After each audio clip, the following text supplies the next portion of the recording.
Maaga akong natulog kagabi kaya maaga rin akong nagising at napakarami kong iniisip lalo na sa paggawa ng mga content. Alam nyo ba mga paps na pamahal na rin sa akin itong ginagawa ko kaya minsan sumasama ang kalooban ko kapag may gusto akong gawin pero hindi ko nakagawa.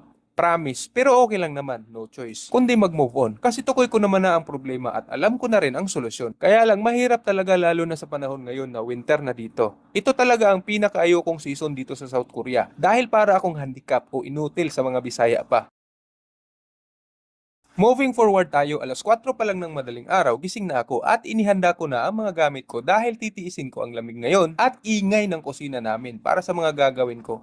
Pero magluluto muna ako ng ulam para sa buong linggo na to. Wala pala kaming pasok ngayon mga paps, December 30. Rizal Day sa Pilipinas, pero dito sa amin ay ipapalit lang ito sa New Year's Day. Nakasanayan na rin namin dito na ipinapalit ang mga holiday na nasa gitna ng linggo sa weekend or sa Monday. Dalawang putahe pala ang niluto ko ngayong araw, munggo tsaka ginisang kalabasa. Pinagsabay ko na rin itong lutuin para mabilis. Pinalambot ko na rin pala kagabi ang munggo kaya madali na lang siyang gawin ngayon. Na-defrost ko na rin itong isda na ipansasahog ko sa ginisa, o diba? Meron pala akong stock na noodles dito mga paps kapag nagsawa sa ulam, may alternative at pantawid na rin sa mga pizza de peligro. Bali kalahati lang din ng munggo ang niluto ko dahil nung last time na inubos ko ay nagka-arthritis ako bago ko naubos ang ulam ko. Umakyat nga pala ulit ako sa kwarto namin dahil nakalimutan ko itong monopod. Nagdahan-dahan lang ako dahil natutulog pa ang kasama ko. Habang naghihiwa pala ako ng mga rikados niyan, maraming pumapasok sa isipan ko. Mga what if sa buhay na walang katapusan. What if kasing gwapo ko si Piolo. What if kasing yaman ko si Elon Musk pero yung ulo ko sinlaki lang ng munggo. What if buburautin ko ang kamatis ng kasamahan kong Myanmar dahil hindi ako nakabili.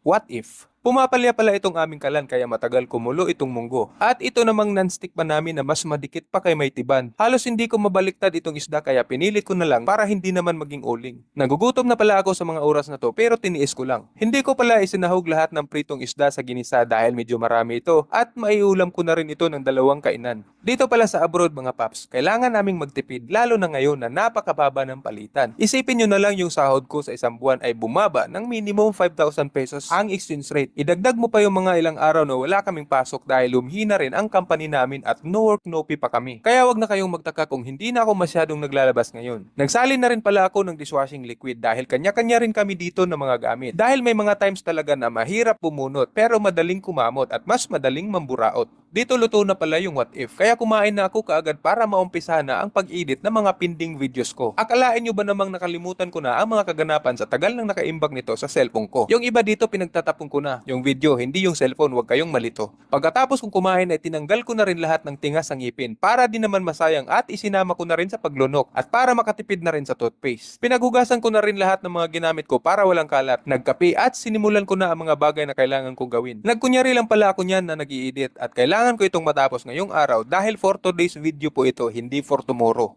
Pero dahil hindi ko pa ito natapos at lamig na ako dito, kaya pumasok na ako sa kuweba at doon ko na itinuloy ang ginagawa ko. Kita-kits pala sa mga susunod kong upload, si Papsilang Photo, ang patrol ng mga gwapo. naman, buhay ko na sa'yo.